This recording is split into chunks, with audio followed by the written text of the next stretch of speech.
مظاہرین کا موقف یہ ہے کہ حکومت اس معاملے پر ہمیں جھوٹی تسلیاں دے رہی ہے، حالانکہ مظاہرین یہ چاہتے ہیں کہ حکومت ایک اعلان کرے، کلیئر بات ہو، یہ اعلان کرے کہ حکومت فرانسیسی سفیر کو پاکستان سے باضابطہ طور پر بے دخل کر رہی ہے، لیکن حکومت کوئی بات سننے کو تیار نہیں ہے۔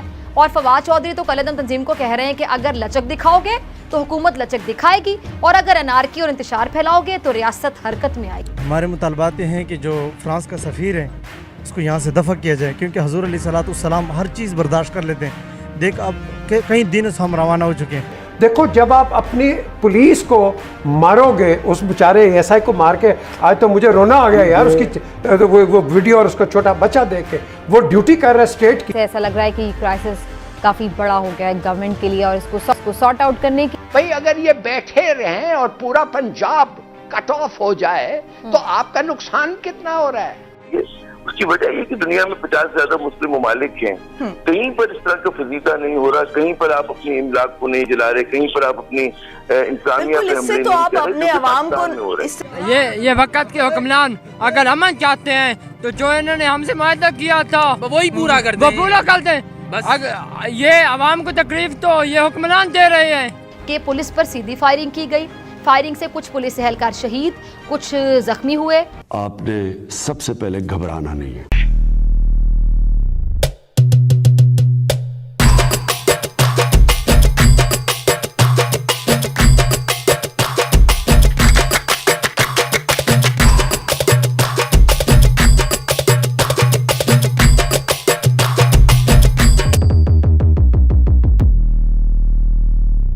پاکستان کی ناک میں اگر کسی نے دم کیا ہوا ہے تو وہ ہے تحریک لبیک۔ پاکستان کی ایسی دھارمک تنظیم جس کے پاس میں لاکھوں ووٹ، جس کے ایک اشارے پر لاکھوں ووٹ ادھر سے ادھر ہو جاتے ہیں۔ انہوں نے ایک ڈیمانڈ کی تھی کہ فرانس کے سفیر کو نکال دیا جائے، سفیر یعنی کہ رازدوت۔ کافی ٹائم پہلے پاکستان سرکار نے معاہدہ بھی کیا تھا، وعدہ بھی کیا تھا ان کے ساتھ میں کہ نکال دیں گے، ہم کو تھوڑا سمے دیجیے، لیکن اپنے وعدے سے مکر گئی پاکستان گورنمنٹ۔ تو انہوں نے واپس سے دھرنے پردرشن دینا شروع کر دی ہے، اور یہ دھرنے پردرشن ان کے ہو رہے 23 تاریخ سے چل رہے۔ 23 تاریخ سے ابھی تک سینکڑوں لوگوں کی جان جا چکی ہے، کافی پولیس والے بھی زخمی ہوئے ہیں، پولیس والے بھی مرے، اور ساتھ میں عام آدمی بھی مرے، اور دوسرے تحریک لبیک والے بھی مرے۔ لیکن میں یہ سب آپ کو کیوں بتا رہا ہوں؟ وہ اس لیے بتا رہا ہوں کہ اب آگے جو ویڈیو آپ دیکھو گے آپ کو سمجھ آ جائے۔ اور پاکستان کے پاس سب سے بڑھیا علاج یہی ہے کہ جو بھی کام پاکستان میں بگڑتا ہے اس میں نام انڈیا کے اوپر ڈال دو۔ یہ آپ بھی جانتے ہیں اور میں بھی جانتا ہوں۔ تو پاکستان کے چھلکتے ہوئے درد کا مزہ آپ بھی لیجیے، ہم بھی لیتے ہیں۔ اور وہ پاکستان سے فرانس کے سفیر کی جو ملک بدری کا بھی مطالبہ کر رہے ہیں کہ حکومت ایک اعلان کرے، کلیئر بات ہو، یہ اعلان کرے کہ حکومت فرانسیسی سفیر کو پاکستان سے باضابطہ طور پر بے دخل کر رہی ہے، لیکن حکومت کوئی بات سننے کو تیار نہیں ہے۔ اور فواد چودھری تو قلعہ تنظیم کو کہہ رہے ہیں کہ اگر لچک دکھاؤ گے تو حکومت لچک دکھائے گی، اور اگر انارکی اور انتشار پھیلاؤ گے تو ریاست حرکت میں آئے گی۔ چینی قیادت کی بھی ذمہ داری آتی کہ وہ پوری دنیا میں پاکستان کی جگ ہسائی کا سبب نہ بنے۔ آپ یہ دیکھیں کہ فرانس سے تعلقات جو ہیں وہ ایک کہتے ہیں نا کہ اس کا مسئلہ ہے، حکومت کا مسئلہ ہے، ریاست کا مسئلہ ہے۔ کچھ چیزوں پہ آپ ہر چیز کے اوپر ناراض ہو کر سڑکوں پہ آ کے فیصلے نہیں کرتے تھے ڈپلومیٹک معاملات کو، اس پہ ریاست کے اپنے بہت زیادہ اور مفادات ہوتے ہیں۔ تو آپ یا تو اس بات کی کوشش ہوتی کہ جی OIC کے پلیٹ فارم کے تحت آپ کوئی بات کرتے، آپ کئی مسلم ممالک مل کے کرتے، تو پاکستان کو ان حالات میں جبکہ پہلے ہی بہت مشکلات کے شکار ہیں، تنا کھڑا کر دینا کوئی مناسب بات نہیں، اس طرح کا مطالبہ کرنا۔ تو میں سمجھتا ہوں کہ ہماری جو دینی قیادت ہے اس کے اوپر بھی ذمہ داری ہے کہ وہ بجائے مخالفت برائے مخالفت کرنے کے، اس وقت پاکستان کو جس چیز کی سب سے زیادہ ضرورت ہے وہ ہے سیاسی استحکام کی، اور چونکہ سیاسی استحکام ہوگا تو ہماری معاشی ترقی ہوگی۔ لوگ بڑے دکھی ہیں، وہ مہنگائی کی وجہ سے بہت دکھی ہیں، لا اینڈ آرڈر کے مسئلے ہیں، سیاسی انتشار، عدم استحکام ہے۔ تو ہمیں ایسا کوئی بھی اپنے جو ہم جس اس پہ بیٹھے ہیں، چاہے ہم صحافی ہیں، چاہے ہم ڈاکٹر ہیں، چاہے ہم دینی رہنما ہیں، کہ ہم ایسا کام کریں کہ لوگوں کو جوڑے نہ کہ تقسیم کریں۔ جی قلعہ تنظیم کی وجہ سے دنیا بھر میں پاکستان کا منفی تاثر گیا ہے، اور قلعہ تنظیم نے ماضی میں متعدد بار پرتشدد راستہ اپنایا ہے۔ قلعہ تنظیم نے سرکاری اور نجی املاک کو نقصان پہنچایا، اہلکاروں پر تشدد کیا۔ تحمل اور برداشت کو ہرگز کمزوری نہ سمجھا جائے۔ قلعہ تنظیم کا جو رویہ ہے وہ قابل قبول نہیں ہے۔ ریاست پرامن احتجاج کے حق کو تسلیم کرتی ہے۔ ریاست آئین اور قانون کے دائرہ کار میں رہ کر مذاکرات کرے گی، غیر बगैर आईनी और बिला जवाज मुतालिबात तस्लीम नहीं किए जाएंगे। अब आप कह रहे हैं कि ये ऐसी पार्टी है, मिलिटेंट पार्टी है, ऑलमोस्ट इस पार्टी को टेररिस्ट पार्टी बनाते हैं। जब इलेक्शन का वक्त आया और 22 लाख वोट इन्होंने ले लिया और ज्यादातर नवाज शरीफ से, उस वक्त पीटीआई तो बड़ी खुश होगी इस पार्टी के साथ। कहने की बात यह है, दिस अटर कंफ्यूजन। अभी मैं आपको बताता हूं ये क्या क्या कंफ्यूजन है भाई, ये तो खत्म ही नहीं हो रहा है कंफ्यूजन। ये कह रहे हैं इनको तुम वापस चले जाओ, तुम रुको, मार्च मत करो, उधर ही बैठो। मुझे आज एक हमारे चैनल के प्रोग्राम में पता चला, इससे जो 7 बजे का जो प्रोग्राम है उसमें मुझे ये पता चला कि पता नहीं कितने करोड़ और करोड़ रुपया का टैक्स कलेक्ट नहीं किया जा रहा है, नुकसान हो रहा है, एक्सपोर्ट्स पे तबाही हो रही है, इसलिए कि इन्होंने पूरा पंजाब को बंद करके रखा हुआ है। और जो भी मुल्क से मोहब्बत करेगा वो यही दुआ कर रहा होगा, दुआ गो होगा कि ये सिचुएशन हल हो जाए, ऐसा तरीके से हल हो जाए, इसका कोई सोल्यूशन नज़र आ जाए, ये मामला सुलझ जाए। अब हमारी मैशत है, आपको पता है मैशत की क्या इस टाइम पे सूरत हाल है, कभी हमारी मैशत डूबती है, कभी उभरती है। अब ऐसे में अगर अमन बरकरार नहीं रहा तो इससे किसी एक फरीक को नहीं बल्कि इसका नुकसान खुदा ना ख्वास्ता हमारे पूरे मुल्क को हो सकता है, पूरे पाकिस्तान को उठाना पड़ेगा। अब एक तरफ हुकूमत मुजाहिरीन से निमट रही है और मुजाहिरीन ने हुकूमत के लिए भी मुश्किलात पैदा की हुई, और वहीं पर अपोजिशन बजाय इस मामले पर तमाम इख्तिलाफात बुलाकर हुकूमत का साथ दे वतन के लिए, मुल्क के लिए, पाकिस्तान के लिए। लेकिन हम देख रहे हैं कि अपोजिशन यहाँ पे भी साथ देने के बजाय हुकूमत की टांगें खींचने से बाज नहीं आ रही है। ये उनके गले में पड़ेगी। एक रिलीजियस लीडर कादर जिलानी साहब ने बड़ा अच्छा टीवी पे कहा है, ये रेबेलियन है। देखो जब आप अपनी पुलिस को मारोगे, उस बेचारे एसआई को मार के, आज तो मुझे रोना आ गया यार उसकी वो वीडियो और उसका छोटा बच्चा देख के। वो ड्यूटी कर रहा है स्टेट की और आप उसको कत्ल कर रहे हो। पीजे that is a very painful picture जो एक अखबार ने छापी है, जिसमें वो अपने बाप के ताबूत पे बैठा है। जब रियासत और हमारी सियासी पार्टियां अपना रिस्पॉन्सिबिलिटी अदा नहीं करती तो माजी में भी ऐसे हालात बने हैं और अभी भी बने हुए हैं और मुस्तकबिल में बनते रहेंगे। हम सब के लिए लम्हा फ़िक्रिया ये है कि इस तरह के हालात को रिट इस्टेब्लिश भी करनी है। हमने, हमारे ही लोग हैं, हमारे ही जिस्म के हिस्से हैं, चाहे वो पुलिस वाले हैं, चाहे ये टीएलपी के लोग हैं, ये हमारे ही लोग हैं। हमने रिट भी इस्टेब्लिश करनी है, बट इसके साथ साथ हमें देखना ये है कि रियासत ने आने वाले वक्त में इस तरह की चीज़ों को कैसे कंट्रोल करना है। तो हुकूमत एक तरफ कलअदम तंजीम के मुजाहिरीन से मुज़ाकरात के दरवाजे खुले रखने की बात करती है और दूसरी जानिब सिविल और अस्करी क़यादत ने आज इजलास में सख्त मौक़िफ़ अपनाया है और जो मुतालिबात मुजाहिरीन ने किए हुकूमत का उनको मानने का कोई इरादा नहीं है, क्योंकि इजलास में ये बात वाज़े कर दी गई है कि कलअदम तंजीम के सरबराह को किसी सूरत रिहा नहीं किया जाएगा, जबकि मुजाहिरीन का फ्रांसीसी सफ़ीर को बेदखल करने के मुतालबे पर भी किसी किस्म की कोई बात नहीं होगी। मुजाहिरीन का मौक़िफ़ ये है कि हुकूमत इस मामले पर हमें झूठी तसल्लियाँ दे रही है, हालांकि मुजाहिरीन ये चाहते। आमिर साहब, ये सिर्फ मौजूदा गवर्नमेंट से नहीं हो रहा बल्कि पास्ट की जितनी भी गवर्नमेंट्स थी, जैसे ही लोग सड़कों पर आते हैं और एहतजाज करते हैं, और ख़ासतौर पर जब ये टीएलपी वाला मामला हुआ तो हमने देखा कि फैज़ाबाद धरने के बाद वज़ीर कानून को मुस्ताफ़ी भी होना पड़ा, और जो है वो अगरचे के उस वक्त पुलिस की ज़िल्लत भी हुई, हुकूमत की रिट भी ख़राब हुई, लेकिन ये माजी में भी ये होता रहा है, ये आज की प्रैक्टिस नहीं है। तो क्या मैं ये जानना चाहती हूँ कि क्या हमारे जो हुक्मरान हैं अब इससे सबक सीख चुके हैं कि इस तरह से मजहब का जो सियासत में इस्तेमाल है वो नहीं होना चाहिए, क्योंकि हम ये भी देख चुके हैं कि माजी में जो तहरीक इंसाफ है वो टीएलपी के साथ खड़ी थी, उनकी हिमायत में खड़ी थी। आपने बड़ा मेरे ख्याल में अच्छा सवाल किया और आपके सवाल में एक जवाब भी है, और जवाब ये कि हमें अपने छोटे छोटे सियासी मफादात के लिए जो है वो गलत पोजीशन नहीं लेनी चाहिए। दरअसल हुकूमत और मुजाहिरीन में अब तक मुज़ाकरात जो हैं वो कामयाब नहीं हो पाए हैं, ये ऊँट किसी करबट अभी तक बैठता दिखाई नहीं दे रहा। अभी जो पूरी सूरत हाल है इस वक्त जबकि पाकिस्तान मुआशी बदहाली का भी शिकार है और खित्ते की जो सिक्योरिटी सूरत हाल है वो भी आपके सामने कि किस तरह तब्दील हो रही है, तो क्या हुकूमत इस मामले को आपको लगता है कि सही मायनों में डील भी कर रही है या फिर नहीं, और वक्त कितना इंपॉर्टेंट है कि कितनी जल्दी इसको डील कर लेना चाहिए? फौरी तौर पे इसलिए करना चाहिए कि ये तकरीबन एक कौमी अलमिया बन चुका है, और इसीलिए मेरी राय ये है कि सबसे पहले तो पॉलिटिकल कंसेंसस पैदा किया जाए, फौरी तौर पे ऑल पार्टी कॉन्फ्रेंस बुला के सारे सरबराहों को बताएं कि जी ये जो कह रहे हैं ना कि जी इनके पीछे कौन लोग हैं और फंडिंग किधर से आ रही है और कौन सा सोशल मीडिया कहाँ से ये निकल रहा है, वो सारी चीज़ें उनके सामने रखें। एक चीज़।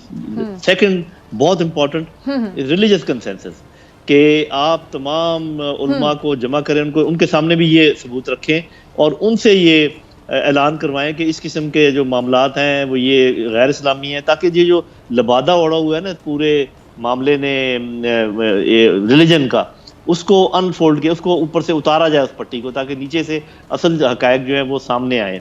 और दूसरी बात ये कि तीसरी छोटी सी बात है, हुकूमत किसी एक अपने स्पोक्स पर्सन को मेहरबानी करके मुकर्रर कर लें कि जिन्होंने इस सिलसिले में बोलना है, सेंसिटिव मामला है, तो ऐसे हर कोई बड़ी अहम बात। जी मेरा अपना ख्याल ये है कि ये अगर कोई ये समझता है कि एक लाइन लगा दी जाए, उससे आगे जो भी है उसको गोलियां मार दी जाए या तोपों से रोका जाए, तो ये तो ना होने का है, ना ऐसे करना चाहिए। कुछ लोग इसको तहरीके तालिबान पाकिस्तान के साथ मिलाते हैं, वो पता नहीं किस सोच के मालिक है। वो एक ऑर्गेनाइज्ड दुश्मन की पाली हुई तंजीम थी, हर एक के हाथ में मशीन गन और रॉकेट्स और वो सारी चीज़ें थी। ये तो ठीक है, डंडे इनके पास भी नहीं होने चाहिए। तो करना ये चाहिए, सबसे पहले तो लीडरशिप को तो उठाना चाहिए, और वो जो शहीद हुए हैं पुलिस वाले, उनके ऊपर टेररिज्म के मुकदमे बनाने चाहिए, क्योंकि वो रिस्पॉन्सिबल है जो कुछ अभी तक हुआ है, जो अमलाक को नुकसान पहुंचा, सब कुछ है। जो मिसगाइडेड लोग हैं, जो किसी और उसमें आए हुए हैं, इस्लाम के नाम पर आए हुए हैं, उनको समझाने की ज़रूरत है। जो अंदर शामिल हो गए दुश्मन के एजेंट, उनको तलाश करें, उनको निकालें, जैसे ट्वीज़र से निकालते हैं किसी गंद को। और आखिर में जो भी हथियार उठाए और नज़र आ जाए हथियार बंद या फायरिंग की कोशिश करे, उसको मौके पे गोली मार देनी चाहिए। तो ये काफ़ी सारे इकदाम है जो मिलजुल कर करने के हैं। ये टोटल इस पूरे मैस को फिजिकली जो है, जनरल साहब ये जो आप आखिरी बात कर रहे हैं, ये तो बड़ी मुश्किल नहीं हो जाएगी? अगर ऐसा होता है तो बड़ा ये सूरत हाल आपके सामने मजीद नहीं बिगड़ जाएगी? जी देखें, मैं बात कर रहा हूँ कि जो हथियार उठाए और फायरिंग करे, बिल्कुल हक बनता है इसका स्टेट का कि उनको उसी वक्त जो है ना वो ख़त्म करें। बाकी और ये किसी टेलीस्कोप के जरिए किसी तरीके से करना पड़ेगा, किसी और को गोली ना लगे, और बाकी लोगों पर गोलियां नहीं चलानी चाहिए। उनको आप वाटर कैनन से या किसी भी तरीके से मुंतशिर करें। तो ये कुछ इकदाम हैं, ये सारे जब तक मिला के आप एट ए टाइम नहीं लेंगे, इनकी लॉजिस्टिक बंद करें, इनकी फंडिंग बंद करें, ये सारा कुछ करना पड़ेगा। और इसको ऐसे ना डील किया जाए कि ये एक कोई लोहे का टुकड़ा है जिसको हथौड़ा मार के तोड़ना है, ये बड़ी गलती होगी। अगर एक्टिवली देखा जाए, उससे भी पहले चले जाएं, वैसे तो पहले दिन से चले जाएं, 1947 पे चले जाएं, तो जिस तरह पाकिस्तान का कानून ना बन सका, या फिर 1949 ऑब्जेक्टिव रेजोल्यूशन, वो एक माजी की हिस्ट्री है, मैं उस पर नहीं जाना चाहता। लेकिन एक चीज तो है कि जो मजहबी लोग थे, उन्होंने हमेशा गन पॉइंट पे हर चीज करवाई है इस मुल्क में, गन पॉइंट पे। और इस मुल्क में सियासतदानों का नाबालिग होना, उनके छोटे छोटे गोल्स की वजह से रियासत अपनी डायरेक्शन एस्टैब्लिश नहीं कर सकी। देखें, हाल ही में अगर आप पिछले 20-15 साल, 10 सालों में ज्यादा आ जाएं, ना 20 दहशतगर्दी की जंग में ना जाएं, आप पिछले 12-13 साल की जंग ले लें, पाकिस्तान ने एक काम जरूर किया, और वो है टेररिस्ट से लड़ना। और रियासत लड़ी, फौज लड़ी, लॉ एनफोर्समेंट लड़ी। जो बड़ा मसला है, जो पाकिस्तान के हर घर में, हर बंदे से के साथ है, हर मोहल्ले, हर गली, हर शहर, हर दफ्तर, हर जगह मौजूद है, वो है इंतहा पसंदी, एक्सट्रीमिज्म। उसका क्या सोल्यूशन है? उसका क्या कोई सोल्यूशन है? किसी लेवल पे प्लानिंग है या कि वो नहीं है? ये एक सवाल है ना। आज आपको बता दूं कि वजीर आजम इमरान खान जो है वो उलमा के एक वफद से मुलाकात कर रहे हैं। ये जो सवाल है एक्सट्रीमिज्म का, ठीक है जी, आज वजीर आजम एक वफद से मुलाकात कर रहे हैं, उलमा के वफद से, और बेसिकली तरले कर रहे हैं कि सानू माफी दे दो, साडे को जान छुड़ा लो, साड़ी जान छाड़ दो। और वो जो टीएलपी वाले वो नहीं मान रहे। अब कहते क्या हैं, वो क्या कहते हैं टीएलपी वाले? मैंने कहीं से थोड़ी बहुत इंफॉर्मेशन कलेक्ट करने की कोशिश की। वो ये कहते हैं टीएलपी वाले कि जो रेजोल्यूशन आपने पार्लियामेंट में दिया है, नेशनल असेंबली में लेके आए, पार्लियामेंट में लेके आए, उस रेजोल्यूशन के ऊपर बहस करो। यानी कि आप देखें कि 2.25 करोड़ वोट लेने वाली जमात को 10,000 बंदों ने गन पॉइंट पे कह रहे हैं कि इस रेजोल्यूशन पे बहस करो। 10,000 बंदा, 8,000, 7,000 20,000 25,000 कर लो, लाख कर लो, ठीक 5 लाख कर लो, और वो फोर्स कर रहा है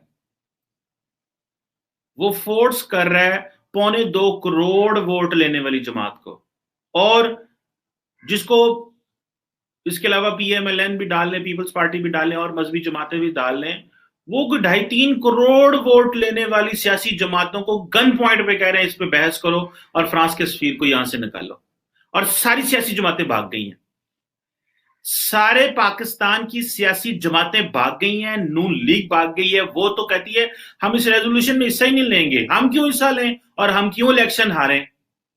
हम वहां रेजोल्यूशन पे अगर जाके बहस होगी जब पार्लियामेंट में, तो वहां पे तो कहना पड़ना है कि फ्रांस के सफीर को निकालो, मुनाफकत करनी पड़नी है, लेकिन घर बैठ के कहते हैं नहीं फ्रांस के सफीर को हम नहीं निकाल सकते वरना यूरोप के साथ ताल्लुकात खराब हो जाएंगे। मुनाफकत यह है कि भाई पार्लियामेंट में अगर गए और वो हुकूमत क्या कहती है कि जो अपोजिशन जमाते हैं वो तो हमारे साथ बैठने को तैयार ही नहीं है, वो तो पार्लियामेंट में इस चीज पे बहस ही नहीं करेंगी हमारे साथ। रेजोल्यूशन तो उन्होंने कहा जी हुकूमत ने जमा कराया, हुकूमत जाने, हम इसमें हिस्सा ही नहीं लेते, चलो गाल मुक्की।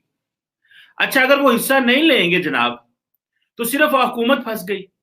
तो हुकूमत जब ये फैसला करेगी कि हमने, बाहर तो वो बैठ के टीवी पे कह रहे हैं कि हमने फ्रांस के सफीर को नहीं निकालना, लेकिन जब वहां जाके करना पड़ेगा तो फिर स्टैंप लग जाएगी इनके ऊपर, और पाकिस्तान का सारा दाएं बाजू का मजहबी तबका हुकूमत के खिलाफ हो जाएगा, और इमरान खान के लिए इतना बड़ा क्राइसिस शुरू हो जाएगा कि जितना इमरान खान ने भी मजहब बेचा है वो किसी काम का नहीं रहना।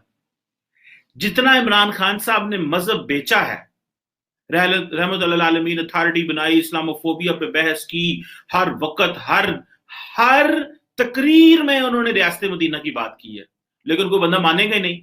क्यों? लोग कहेंगे भाई वो देखो वो TLP वालों ने तो कहा था कि आप फ्रांस के सफीर को निकालो, आपने निकाला नहीं है। सो प्रॉब्लम ये आता है कि अगर उस रेजोल्यूशन पे बहस करें, ये है वो पॉइंट जिस पे फंसी हुई है इस वक्त मुज़ाकरात हो रहे हैं दोनों हुकूमत के भी और कालेदम जमात TLP के भी। अच्छा, मजे की बात है हम सारे कालेदम कहते हैं, लेकिन वो टीवी पे भी आते हैं, वो इंटरव्यू भी देते हैं, वो इलेक्शन भी लड़ते हैं, वो सियासत भी करते हैं, वो सोशल मीडिया पे, वो हर जगह, लेकिन है वो कालेदम। हिपोक्रेसी, मुनाफकत,